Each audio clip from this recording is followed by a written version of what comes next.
My name's Dale, and welcome to Metal Tips and Tricks. I've got a lead screw here that is completely worn out. It belongs to my surface grinder. As you can see, there is a lot of slop in there. This screw is basically worthless.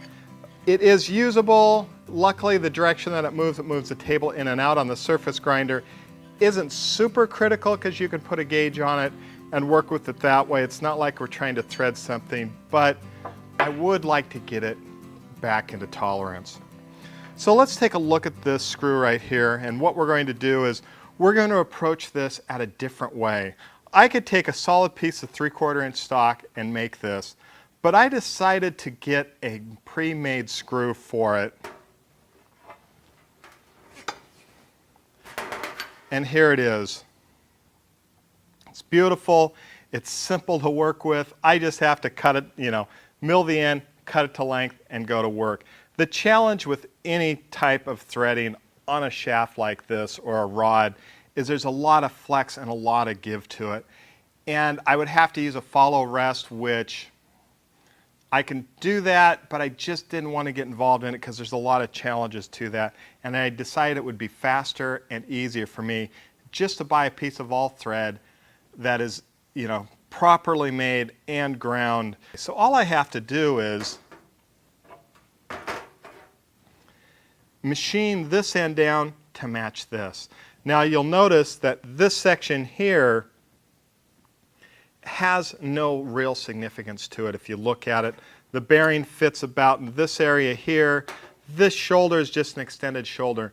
Now I don't have to put that shoulder on there, but I'm going to show you an exercise of what if you had to have that shoulder on a shaft like this. And I've got a little trick for you. What we'll do is we'll mill this down and we'll slide a sleeve over it, glue it on, and then turn this to size. Very cool, very simple. Actually, we might solder it. I'm not sure. We'll decide a little bit later. So this is just a great fun project. So right now, we're going to head over to the Clausing lathe to do this project. Come on. Here we are at the Clausing lathe. I've already indicated the all thread into position, so I'm ready to turn the first part of this. Now, if you want to learn how to indicate all thread, I did an entire video for that, and there will be a link at the bottom of this video that'll show you that. So let's get to work here. We need to face this off, and then we're going to bring in and drill a hole so we can set a center to it.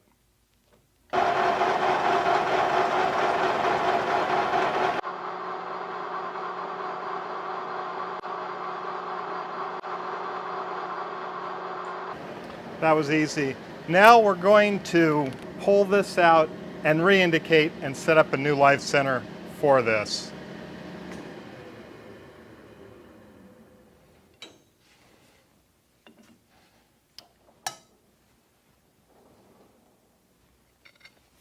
Okay, we've got that dialed in to a 10/1000th of an inch. What we're going to do next is we're going to turn down this surface here for this sleeve, and it's just a little over the size of this bearing, and we'll turn the entire length of the shaft at this diameter.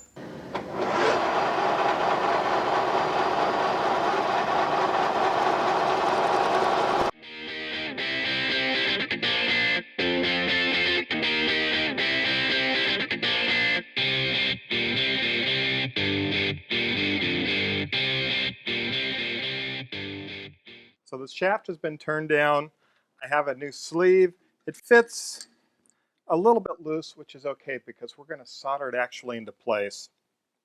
Very simple to do. We're going to take some flux, pour it on here. It's actually heat activated. Okay, we've got the flux on there. Now we're going to, like I say, solder this into place. And we're going to heat it up. And the solder itself will actually do what's called a capillary action. As soon as this heats up, I touch it with solder. The solder is going to pull all the way into this and seal it up.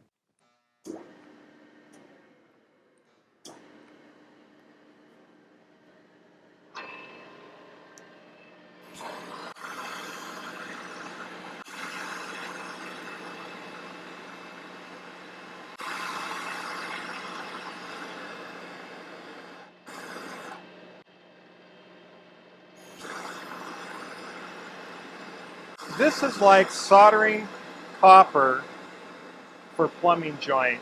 Very similar, except we've got a lot more mass that has to be heated up before the solder will melt into place.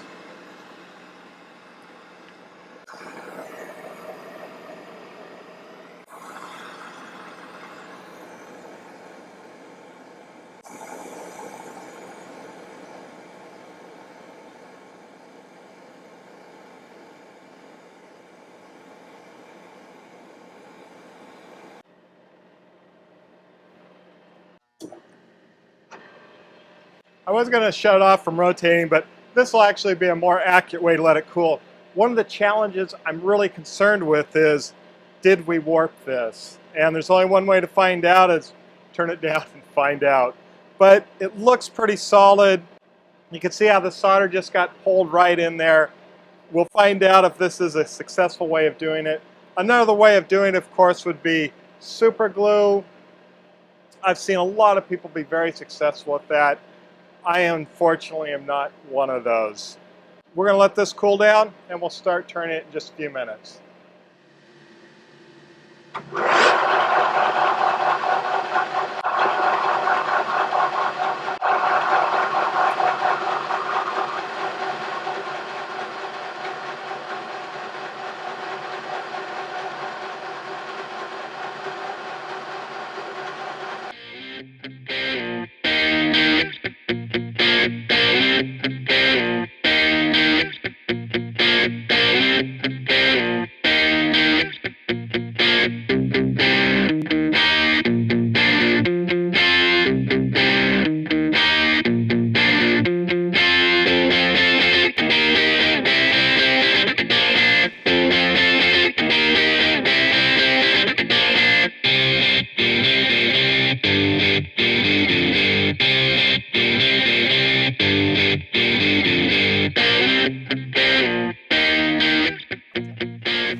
We're all finished up. There's a few things I'm going to do off camera just to clean up a little bit, put some chamfers on it and that kind of stuff. But the great thing is the soldering worked really well. And I think this is a great technique to repair lead screws. So now for part 2, we have to build this part. We have to make this nut look like this. Boy, one of these is not like the other, is it? All right, guys, give me some thumbs up. Also, give me some great positive comments. And until next time, go out in your shop, build something cool. Thanks.